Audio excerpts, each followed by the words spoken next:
Right, Merry Christmas everyone. Hope you're having a great Christmas like I've been having. And I've had some wonderful presents this Christmas, including some American biscuits, or cookies they call them, all the way from America, from William Tube, which are delicious, amongst other things he sent. So thank you all the people sending me gifts. I also got this, which I sort of requested myself. Father Christmas bought it for me. History Grounded. As you can see, it's nowhere near as bright the cover as it looks on this funky thing you get on the adverts online.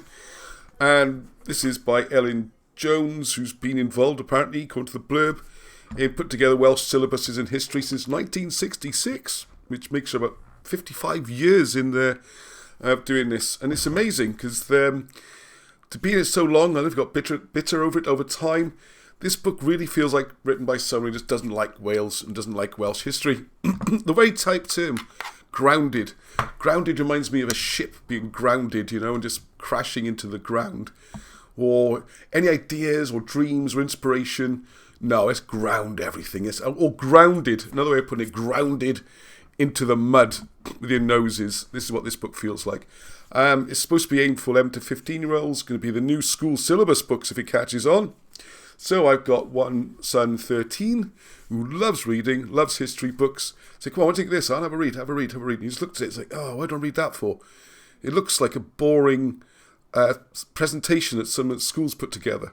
It's boring artwork. Where's your things like Black Lives Matter on the cover and all this? Where's this coming to Welsh history? Really dull cover. Why this weird shape and size?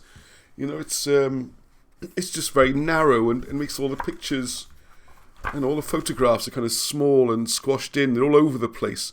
You've got this weird thing around the edges, like a sort of fade, which makes it... When I first saw it, I thought, oh my God, I've got the book wet. It doesn't look very exciting for children. The pictures are just little bitty. It's like someone's really bad project scrapbook stuck together. So it's not visually appealing. I've tried on a few children, 2 children, I should say, only a small sample size. Not very inspired. They got reading it, they got more and more dissent. There's nothing in it to excite them. Nothing interesting, really.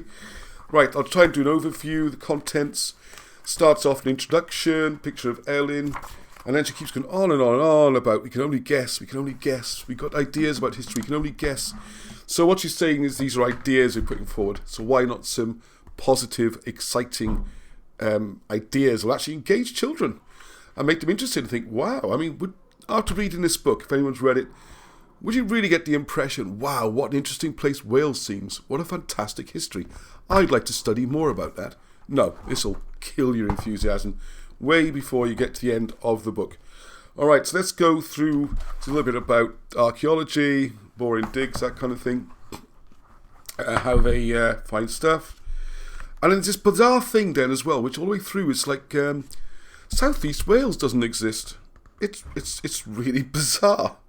It's really bizarre. There's a picture here from, I should have to take that symbol down there, a weapons factory in Cardiff, World War II. So they know of the existence. It gets mentioned as being the capital later on. But anything happening in South East Wales really doesn't exist. All right, so this is the kind of ancient history. It goes from Cromlech to Hillfort to Roman Fort. So the Welsh didn't do anything. All you know is loads of stuff pre-Roman. It doesn't count. Doesn't count at all. We go Cromlech, Hillfort, Roman, Church, Offansdyke, Hywel. That's their timeline, okay? So we got immediately, don't forget, she says we're guessing about history and that. There's a thing about Cantref Gwaelod there, the Lost Cantref. In the Welsh histories, it says this was flooded in the 6th century. And there's the whole story then about how it happened, who was the king at the time. This is in the northwest Wales, so it's within the allowed area. And that's just like, it's just a tale. Nothing about it apart from that. That's it. And it would say here, it said, these trunks and roots remind us of the tale of Cantref Gwaelod, one of the most popular legends of Wales. When we use the word tale today, it means a made-up story. But it says there, but before people could write, people events from the past were remembered by telling stories about them. As the story was told and retold, it would change and become bigger and more dramatic. So, well, tell us a story and explain how it's the Lost Cantref and how, and we can date that, 6th century. It's Maelgwn of Gwynedd was the king, and we know the people, they all fit into history, all right? Maybe it's made up, maybe it's not, but at least put it in, all right? Okay, then there's stuff about early caves. This is weird then. It's got this map, right? So the one on the the left, as you're looking, is cromlechs, and the other one is standing stones and stone circles, which apparently don't exist in southeast Wales. They're all over the place. It's just bizarre. They're not even put on the maps there. Alright, so we've got pictures of Conwy and pictures of Shropshire. And then we've got the Celtic nonsense, which is really quite frustrating. Which goes with this. And it does explain that somehow or other, in this version of events, nothing makes sense. Because as you can see from the map, which way up should I put it? That way up. Apparently all the Celtic stuff originated in Britain and went the other way. Yeah. And there is, I got rather excited, because there is this line here showing a migration from the Middle East. Up, well, it's gone to there. To make it any further, it just doesn't make any sense. If you go with the migrations and say, yeah, this is correct, well done. They're coming from the Near East into there, they move up into Britain, and we're the Cymry, not Celtic, which, as you know, was a term invented in the 18th century. There's no ancient reference to the Britons or the Irish being Celtic. It was a mistake, or deliberate mistake, in the 18th century. All right, I've got to speed up because there's a lot to cover. I don't want to keep this short. So we got about Romans. Every single page for about 15 pages in a row has Romans. One page, page 42, amazingly, I'll circle them if you can see, hopefully. The Romans are mentioned 11 times in one page. One page! You can still see the Roman ruins of Roman forts, then Roman roads and Roman towns and Roman buildings. It's just, you can't even see the buildings, but you can imagine it and walk in the footsteps of Romans. Romans, 11 times in one page. The word Cymry, to describe the Welsh, appears once in the whole book. And Cymraeg, spelt bizarrely differently, also appears only once. The word Welsh never appears to describe the people. They are called people of Wales. Never called Cymry or Welsh or anything. Romans. Right, early Christian churches, they got quite excited because obviously got a book out talking about the origins of Christianity, 1st century in Wales. Some of the sites are potentially the first in the world. Llandaff, there's lots of evidence to show it was founded in the 2nd century, oldest cathedral in the world. None of that's in here. You got St. Illtyd, who's very famous. And you got Llanilltyd Fawr, which is Llanilltyd Fawrdra. One of the oldest great colleges where people from all over the world would come, or Europe anyway, to be educated, where Christian saints like Patrick were born nearby. Not even mentioned. Illtyd doesn't even get in the book. And just to make it more of an insult, two of the great stone collections, one in Llantydd Major, one in Margam, most of the biggest stone collections of these kind of crosses and stuff, not mentioned at all. They show one from, of course, North Wales. It's really bizarre. And then we got the stories of two saints. David, well, they put in the 500s instead of the 5th, which is difficult. So according to this, he's actually born after St. Patrick, who was his disciple. Worked that out. And here's this Melangel, who I've never heard of. Doesn't seem to do an awful lot, but we've got to get more female characters. All right, so I can understand that. All right, then we got borders. Romans. Still going about Romans. We asked loads of stuff about the crosses and the stones, but no mention of Margam or Illtyd, where you can actually go to see them. Then we got all the stone writing is Ogham. No mention of it possibly being British or Welsh or Colburn. None of that goes in. You can't read Ogham, but hey, it's okay to have Irish make up stuff because, as the book says in the intro, we're just guessing, okay? Right, there's so much. The Red Dragon. Oh yeah, the only mention of Arthur is down here, where it says that, his father was Uthipin Dragon, which means the terrifying chief dragon or chief general. Brilliant. So now you know it's a title and you can go through who they are. So we're going to talk about Meirig and Tudrig and Taithfalt, all the great Welsh kings. None of it is in here. It's the only mention of Arthur. We mention his name, nothing about him or where he comes from or anything. Nothing. Not even it's a legend, or a myth. Nothing at all. You could go on. It's just page after page. There's something up in Gwynedd. There's a place in Ceredigion. There's Hywel Dda, before the Romans. Whitland. There you go. It's the timeline. Apparently, the Welsh couldn't build castles till 1170 after the Normans had tried. Well, Normans didn't come till 1090. Anyway, the Welsh are supposed to learn castle building off the Normans, apparently. Even though the stories of Normans taking Welsh castles. And of course, slavery comes in. You'll see what slavery has to do with Welsh history now. I can't cover everything. It's just goes on and on and on and on and on. There's no mention. Wales Caerphilly, largest castle in Wales, gets a mention. Norman castles, Normans. And you got some other stories. Right, wasn't I going to? There's nothing to be proud about. It's kind of all again. Wales are part of England. It mentions people were missing the Hen Fam, which is the old Welsh church, not the Catholic Church. It's the old Apostolic Christianity. It was totally different to the Catholic Church. They fought against the Catholics for at least over 1,000 years, longer, 1,500 years. Everything's upside down on this. They've got some Tudor stories, and then of course there's more female characters who don't seem to do anything apart from have children and marry rich men. Anyway, I understand you only get more women in there, inspire women, but how about inspiring boys as well? They're the ones losing out in education. How about inspiring generally? Like there's something in cars about here. Why don't we go to the old story of Rolls Royce, where one of them comes from Monmouth, the Welsh connection with the famous car brand, or Pendine Sands, the land speed records were set there. Something exciting.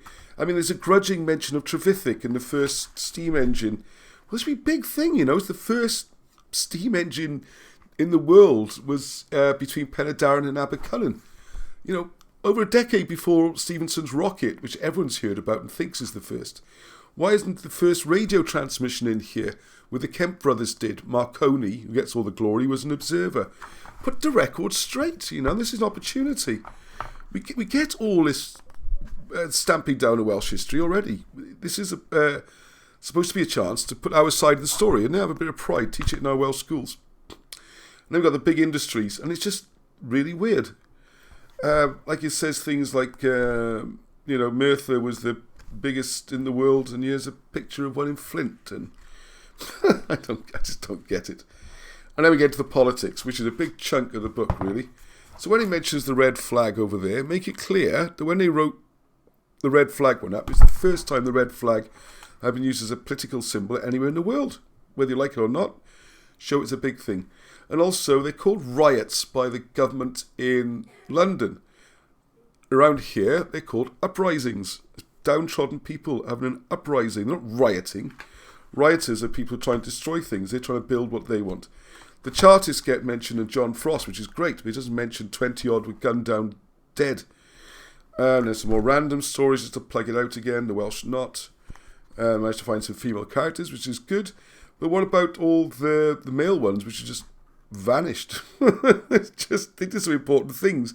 They're part of history for important things, as opposed to you have to put some in there because they're female. They got David Lloyd George, wasn't actually born in Wales anyway. Votes for women, all that's good stuff. The slavery thing, you can't avoid it, I suppose. You have to come on to it. One of the things it talks about is the involvement as part of the slave triangle.